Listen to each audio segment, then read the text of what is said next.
بسم اللہ الرحمن الرحیم۔ عزیز طلبہ السلام علیکم۔ آج ہم سبق پڑھیں گے جھوٹے آدمی، جس کے مصنف ہے مولوی ذکاء اللہ۔ اور یہ جو سبق ہے یہ مولوی ذکاء اللہ صاحب کی کتاب محاسن اخلاق سے لیا گیا ہے۔ سب سے پہلے ہم مصنف کا تعارف پڑھیں گے۔ مولوی ذکاء اللہ، پیدائش ہے 1832 اور ان کی وفات ہے 1910۔ مولوی ذکاء اللہ دلی میں پیدا ہوئے۔ آپ کے والد کا نام ثناء اللہ تھا۔ 12 برس کی عمر میں دہلی کالج میں داخل ہوئے۔ یہاں مولوی محمد حسین آزاد اور ڈپٹی نذیر احمد کا ساتھ ہو گیا اور ان تینوں میں بڑے تعلقات پیدا ہو گئے۔ مولوی ذکاء اللہ کو ریاضی سے خاص مناسبت تھی۔ مناسبت مطلب لگاؤ تھا۔ ماسٹر رام چندر ریاضی کے استاد تھے اور اپنے اس لائق شاگرد پر خاص عنایت فرماتے تھے، مہربانی فرماتے تھے۔ ذکاء اللہ اکثر اول آتے، وظیفے حاصل کرتے۔ وظیفے مطلب اسکالرشپس۔ 2 تمغے بھی اپنی اعلیٰ قابلیت کی بنا پر حاصل کیے۔ تمغے مطلب میڈلز۔ تعلیم سے فارغ ہو کر اسی کالج میں معلم ریاضی مقرر ہو گئے، یعنی ریاضی کے ٹیچر لگ گئے، پڑھانا شروع کر دیا۔ پھر آگرہ کالج میں 7 سال تک اردو اور فارسی کے معلم رہے۔ 1855 میں ڈپٹی انسپیکٹر مدارس ہو گئے۔ 11 سال یہ فرائض انجام دے کر 1866 میں نارمل اسکول دلی کے ہیڈ ماسٹر ہوئے۔ 3 سال کے بعد اورینٹل کالج کی لیکچراری کے لیے پروانہ تقرر آیا، یعنی اپوائنٹمنٹ لیٹر آیا، لیکن اتفاق سے اس کے ساتھ ہی میور سینٹرل کالج الہ آباد کی پروفیسری بھی انہیں پیش کی گئی۔ انہوں نے الہ آباد کو ترجیح دی اور 15 سال اسی کالج میں فارسی کے پروفیسر رہ کر 1885 میں پینشن حاصل کی۔ پھر عمر کے باقی 24 سال خانہ نشین رہ کر تصنیف و تالیف میں گزار دیے۔ 24 سال 24 ایئرس تصنیف و تالیف میں گزار دیے، لکھنے پڑھنے میں گزار دیے۔ ان کی وفات کے بعد ڈپٹی نذیر احمد کا ایک مضمون ان کے متعلق رسالہ تمدن دلی بابت اگست 1911 میں شائع ہوا تھا۔ اس میں مولوی ذکاء اللہ کے بعض خاص حالات لکھے گئے ہیں۔ اس مضمون کا ایک اقتباس درج کیا جاتا ہے۔ بعض مسلمان یہ بھی پوچھ بیٹھتے ہیں کہ مسلم یونیورسٹی کس قسم کے عالم پیدا کرے گی جو 5 یونیورسٹیاں آج تک پیدا نہ کر سکیں۔ آج کو مولوی ذکاء اللہ زندہ ہوتے تو میں انہی کو پیش کر دیتا کہ مسلم یونیورسٹی درجہ تکمیل کو پہنچ کر وما ذالک علی اللہ بعزیز ان جیسے عالم پیدا کرے گی۔ کریم النفس، وسیع الاخلاق، منکسر المزاج، روشن دماغ، متنوع المعلومات، کثیر التصانیف، خیر خواہ عامہ خلق، فیاض طبع، راسخ الاعتقاد، صلح کل، مرنجان مرنج۔ اب یہ مختلف الفاظ ہیں، ان کے میننگز دیکھ لیں، کچھ اوپر درج کیے گئے۔ کریم النفس، نیک دل۔ وسیع الاخلاق، اچھے بہترین اخلاق کے مالک۔ منکسر المزاج، عاجزی والے، جس کے اندر غرور نہ ہو۔ روشن دماغ، ذہین۔ متنوع المعلومات، یعنی معلومات کے حوالے سے بہت زیادہ، یعنی کہ نا اقسام، ہر قسم کی معلومات۔ کثیر التصانیف، جنہوں نے بہت ساری کتابیں لکھی ہوں۔ خیر خواہ عامہ خلق، یعنی عوام کے خیر خواہ، ہمدرد۔ فیاض طبع، سخی، اللہ کے راستے میں خرچ کرنے والے، طبیعت کے راز۔ راسخ الاعتقاد، یعنی اپنے عقیدے پر قائم رہنے والے۔ صلح کل، سب کے دوست۔ مرنجان مرنج، ہر حال میں خوش۔ ہم کچھ کتابوں کے نام یہاں پہ دیے گئے ہیں: تاریخ ہندوستان، کرزن نامہ، آئین کیسری، فرہنگ فرنگ وغیرہ۔ یہ ان کی کچھ کتابیں ہیں یہاں پہ۔ ایک ضرب المثل مشہور ہے کہ دروغ گورا حافظہ نباشت۔ ضرب المثل کا مطلب ہے کہاوت، اور دروغ گورا حافظہ نباشت کا مطلب ہے کہ جھوٹے آدمی کا حافظہ نہیں ہوتا، میموری نہیں ہوتی، یادداشت نہیں ہوتی۔ مگر عقل یہ کہتی ہے کہ جب آدمی کا حافظہ اچھا نہ ہو وہ جھوٹ کا بنج بیوپار نہیں کر سکتا، کاروبار نہیں کر سکتا، اور دروغ کو فروغ نہیں دے سکتا۔ دروغ مطلب جھوٹ، خواہ اول صورت ہو یا دوسری، دونوں میں جھوٹ اور حافظے میں ایک تعلق ہے، حافظہ یادداشت۔ حافظہ ایک ایسی قوت ہے جس کو افلاطون نے تمام قوائے عقلیہ کا دیوتا کہا ہے۔ افلاطون ایک یونانی فلاسفر تھا۔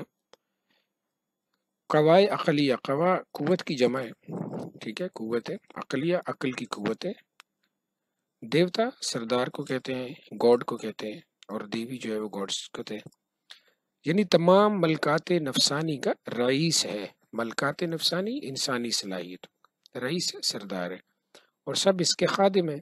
اہل فرانس کو جب کسی کو پرلے درجے کا کودن کہنا ہوتا تھا، پرلے درجے کا یعنی بے حد، کودن مطلب احمق، بے وقوف کہنا ہوتا ہے، تو اس کو کہتے ہیں کہ وہ حافظہ نہیں رکھتا ہے۔ حافظے کے نہ ہونے سے آدمی کو اپنے وعدے یاد نہیں رہتے اور وہ باتیں بھول جاتا ہے۔ ایک ہی کہانی کو بار بار اتنی دفعہ کہتا ہے کہ خواہ وہ کیسی دلچسپ ہو اس سے دل پھر جاتا ہے۔ ایک ہی کتاب خواہ کتنی دفعہ پڑھی ہو وہ اس کو ہر دفعہ نئی کتاب معلوم ہوتی ہے۔ ایک ہی چیز کو خواہ کتنی دفعہ دیکھا ہو اس کو انوکھی معلوم ہوتی ہے۔ اب سنو کہ ایک جھوٹے تو وہ ہوتے ہیں کہ بات تو جھوٹ کہتے ہیں مگر وہ اپنے صدق کے دل سے اس کو سچا جانتے ہیں، ٹھیک ہے، یعنی جھوٹے کے بارے میں بتا رہا ہوں، جھوٹوں کی ایک قسم تو وہ ہے کہ وہ جھوٹ رہے ہوتے ہیں لیکن وہ اس کو کہتے ہیں یہ بالکل سچ۔ دوسرے وہ جھوٹے ہیں کہ جھوٹی بات کہتے ہیں اور اس کو خود دل میں جھوٹ جانتے ہیں اور یہ چاہتے ہیں کہ اور لوگ اس کو سچ جانیں، یعنی انہیں پتہ ہے کہ وہ جھوٹ بول رہے ہیں لیکن یہ چاہتے ہیں کہ لوگ اسی کو سچ مانیں۔ ہم آگے اسی قسم کے جھوٹوں کا ذکر کرتے ہیں۔ ان جھوٹوں کی بھی دو قسمیں ہیں۔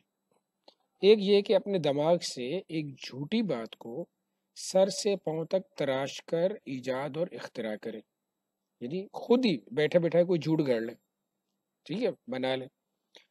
دوسرے یہ کہ ایک سچی حکایت کا بھیس بدل کر اپنے خیال کے موافق یعنی مطابق بدل بدل کر اس طرح بیان کریں کہ وہ جھوٹ ہو جائے، یعنی سچی بات کو اپنے الفاظ میں یا اس مختلف مفاہیم میں اس طرح سے بیان کریں کہ اصل بات کہیں دور رہ جائے اور کوئی دوسری نئی بات نکل آئے اور وہی فیمس ہو جائے۔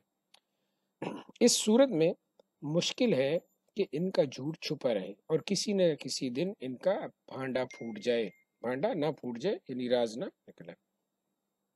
اس لیے کہ جنہوں نے سچی حکایت کو جھوٹ بنایا ہے اس کی بنا راستی پر ہے، ٹھیک ہے، بنا کہتے ہیں بنیاد کو، راستی پر ہے، سچائی پر ہے، اور جس کا نقش اول اس کے حافظے پر جمع ہے اور جس کی بنیاد دل میں زیادہ مستحکم اور استوار اور اس کے اختراعی جھوٹ سے پڑی ہے۔ اختراعی خود ساختہ، استوار کہتے ہیں مضبوط کو۔ قاعدہ ہے سچ کے برابر جھوٹ کی بنیاد مستحکم نہیں ہو سکتی، یعنی سچ کے برابر جھوٹ کبھی بھی نہیں آ سکتا، اس لیے ضروری ہے کہ ان کے دروغ میں راستی اپنا فروغ دکھائے۔ راستی کہتے ہیں سچائی کو، اور جس سچ پر جھوٹا ملمہ چڑھایا ہے، دکھاوا چڑھایا ہے، اس کی کلی کھل جائے یعنی اس کی اصلیت سامنے آ جائے، اور وہی راستی جو ان کے دل کے اندر دوڑ رہی ہے ان کے ذہن سے اس اختراعی جھوٹ کو بھلا دے۔ دوسری صورت جس میں ایک جھوٹی بات کو نئے سرے سے گھڑ کر اختراع کرتے ہیں، اس کے متضاد کوئی سچی بات ایسی دل پر منقش نہیں ہوتی کہ وہ اس سے جنگ زرگری کرے، یعنی جھوٹ موٹ کی بھی لڑائی کرے۔ پہلی صورت میں تو سچ کو جھوٹا لباس پہنایا تھا، اس کا لباس اتار کر اصل حقیقت کا دیکھ لینا آسان تھا، مگر دوسری صورت میں جھوٹ کا پتلا بنایا ہے۔ یہاں جھوٹ کے پکڑے جانے کا خوف کم ہے، مگر اس کے ساتھ یہ اندیشہ ضرور ہے، اندیشہ مطلب ڈر، کہ حافظے میں اس پتلے کے بنانے کی ترکیب خوب جان نشین نہیں ہے، یعنی اچھے سے یاد نہیں ہے، تو وہ ذہن سے نکل جائے گی اور پھر کلی کھل جائے گی، اصلیت سامنے آ جائے گی۔ تم نے بہت سے آدمی دیکھے ہوں گے کہ جیسا وقت اور موقع دیکھتے ہیں ویسی باتیں بنا دیتے ہیں، کچھ جھوٹ سچ کا خیال نہیں کرتے، ایک ہی معاملے میں ایک شخص سے کچھ کہہ دیتے ہیں، اس کی جانب سے مخالف سے کچھ اور فرما دیتے ہیں۔ اس کا سبب یہ ہوتا ہے کہ اس کے دل میں کوئی بات ایمان اور صداقت کے ساتھ متمکن نہیں ہوتی، مطلب رہتی ہی نہیں ہے، قائم ہی نہیں رہتی، فقط یہ خیال ہوتا ہے کہ ہم لوگوں کی مرضی کے موافق باتیں بنا کر ان کا دل خوش کر دیں۔ ایسی باتوں کے کرنے سے وہ اپنا نام صلح کل رکھتے ہیں، یعنی سب کے ساتھ دوستی بنا کر وہ کہتے ہیں جی ہماری تو سب سے دوستی ہے، اور اس پر فخر کرتے ہیں۔ اگر کوئی شخص ان کی ساری باتوں کو جو ایک معاملے میں کرتے ہیں لکھ لے اور اس کو غور سے دیکھے تو معلوم ہوگا کہ ان کی باتیں کیسی فریب اور دغا سے بھری ہوئی ہیں، یعنی مکاری سے، جھوٹ سے، دھوکے سے، جس کا نام انہوں نے صلح کل رکھا ہے۔ وہ سراسر نفاق ہے، یعنی منافقت ہے، دکھاوا ہے۔ جب ایک آدمی کسی ایک ہی معاملے میں مختلف اوقات میں مختلف پیرایوں میں اظہار رائے کرتا ہے اور اصل حقیقت اس کے دل میں کچھ نہیں ہوتی، تو ان سب کا یاد رکھنا حافظے کی قدرت سے باہر ہو جاتا ہے۔ اس لیے وہ اپنی کہی ہوئی بات کو بھول جاتا ہے اور اس کی حقیقت کھل جاتی ہے۔ اس معنی کو کہتے ہیں کہ دروغ گو را حافظہ نباشد۔ سیدھی سادی سچی باتوں میں جھوٹ بولنے کے برابر کوئی لعنت کی ماری ہوئی برائی نہیں ہے۔ ہم انسانوں میں جو باہم رشتہ مندی ہے، یعنی جو تعلق ہے، وہ فقط نطق کے سبب ہے۔ نطق کہتے ہیں گویائی کو، بول چال کو۔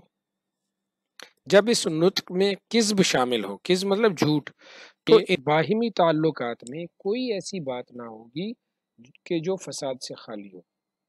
یعنی اگر جھوٹ آئے گا تو لازم بات ہے پھر فساد ہوگا۔ جن قوموں میں جھوٹ کا رواج ہو گیا ہے ان میں کوئی برائی باقی نہیں جو نہ ہو، یعنی جن قوموں میں جھوٹ کا رواج ہو گیا ان میں ہر ایک برائی موجود ہے، ٹھیک ہے۔ اور یہ آپ اس کو دیکھ سکتے ہیں ابھی خاص طور پر ہماری جو سوسائٹی ہے پاکستان اور انڈیا کی، بالکل اب جھوٹ ہی کی بنیاد پر جو ہے وہ چل رہی ہے، تو ہر ایک برائی یہاں پہ موجود ہے۔ یہ جھوٹ آگ اور تلوار سے زیادہ ان کا نقصان کر رہا ہے۔ اکثر ماں باپ اپنے بچوں کو ان کی معصوم خطاؤں پر اور بے باک شوخیوں مطلب شرارتوں پر اور گستاخیوں بدتمیزیوں پر خوب گوش شمالی کرتے ہیں، سزا دیتے ہیں، مگر وہ یہ یاد رکھیں کہ بچوں کو صرف ان دو قصوروں پر سزا دینی چاہیے، ایک جھوٹ پر اور دوسرا سرکشی پر۔ سرکشی مطلب بغاوت، یعنی اللہ اعلان کہنا جی ہمیں آپ کی بات نہیں مانتا۔ جب تک ان دونوں برائیوں سے ان کو وہ نہ چھٹائیں، یعنی دونوں برائیوں سے بچوں کی جان نہ چھڑائیں، سزا دینے سے ہاتھ کو نہ اٹھائیں، یعنی ضرور سزا دیں۔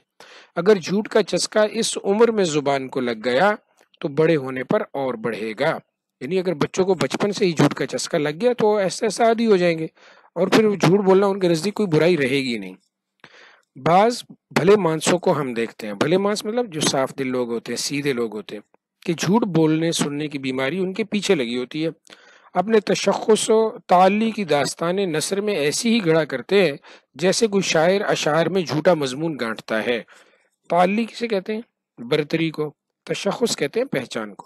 اگر یہ عیب ان میں نہ ہو تو پھر ان کے بے عیب ہونے میں کچھ شبہ نہیں رہتا۔ بے عیب مطلب خامی کے بغیر، عیب کہتے ہیں خامی کو۔ بعض آدمی ایسے ہوتے ہیں کہ وہ کبھی جھوٹ نہیں بولتے، مگر ہاں وہاں جہاں ان کو کچھ فائدہ ہو۔ یہ بات زیادہ تر دکانداروں اور اہل پیشہ میں ہم دیکھتے ہیں کہ وہ سب طرح بھلے مانس ہوتے ہیں، یعنی وہ لوگ جو ہیں وہ سادے ہوتے ہیں مگر اپنے پیشے میں اپنے فائدے کے لیے جھوٹ بولتے ہیں۔ مثلا دکاندار چیزوں کا بھاؤ جھوٹا بتلاتے ہیں، یعنی قیمت، پرائس۔ وکلا مقدمات جھوٹے لڑتے ہیں، یعنی وکیلوں کو پتا ہوتا ہے کہ جس بندے کا وہ مقدمہ لڑ رہے ہیں وہ جھوٹا ہے، اسی نے مطلب غلطی کی ہے، وہی جو ہے وہ اصل میں مجرم ہے، لیکن پھر بھی اس کا کیس لڑتے ہیں اور جھوٹ بول بول کے اس کو بچانے کی کوشش کرتے ہیں۔ ایسے جھوٹ کو نہ وہ خود بولنے والے برا جانتے ہیں اور نہ اس کو لوگ برا سمجھتے ہیں، ٹھیک ہے۔ یہ جو آخری پیراگراف ہے اس میں اس نے کہا کہ ایسے بھی لوگ ہوتے ہیں جو جھوٹ نہیں بولتے، عام لائف میں جھوٹ بولنے کی عادت نہیں ہوتی ہے، لیکن وہ اپنے پروفیشن، ٹھیک ہے، اپنے سورس آف انکم جہاں سے ہو رہا ہوتا ہے، چاہے وہ تاجر ہیں چاہے وہ کوئی بھی ہے، تو اس کے لیے وہ جھوٹ بولتے ہیں، اور ایسے جھوٹ بولنے کو وہ برا بھی نہیں سمجھتے، وہ بھی برا نہیں سمجھتے ہیں، ایون کہ اس کو لوگ بھی برا نہیں سمجھتے ہیں، ٹھیک ہے جی۔ اب بیسیکلی یہاں پر یہ جو سبق ہے، اس سبق میں جو مصنف ہیں ہمارے، انہوں نے انسانی نفسیات کے بارے میں بات کی ہے کہ جھوٹ جو ہے وہ انسان کے اندر کس حد تک صلاحیت کر گیا ہے کہ اب جھوٹ جو ہے وہ بجائے خود ایک خامی یا برائی لگنے کے اب وہ عادت ثانیہ بن گئی ہے، ہیبٹ بن گئی ہے، ٹھیک ہے۔ اور جھوٹ جو ہے وہ مکاری اور ہوشیاری میں آ گیا جی، وہ تو بڑا ہوشیار آدمی ہے، یہ اس چکر میں مطلب اس زمرے میں جو ہے وہ جھوٹ کو اب گنا جاتا ہے، ٹھیک ہے جی۔ اور یہ سبق جو ہے وہ مصنف کی کتاب محاسن الاخلاق سے لیا گیا ہے۔ بہت شکریہ آپ کا، یقین ہے کہ آپ نے جو ہے اس چینل کو ضرور جو ہے وہ سبسکرائب کیا ہوا ہوگا، اس کو لائک بھی کریں اور اپنے دوستوں کے ساتھ شیئر بھی کریں۔ آپ کا بہت بہت شکریہ۔ السلام علیکم۔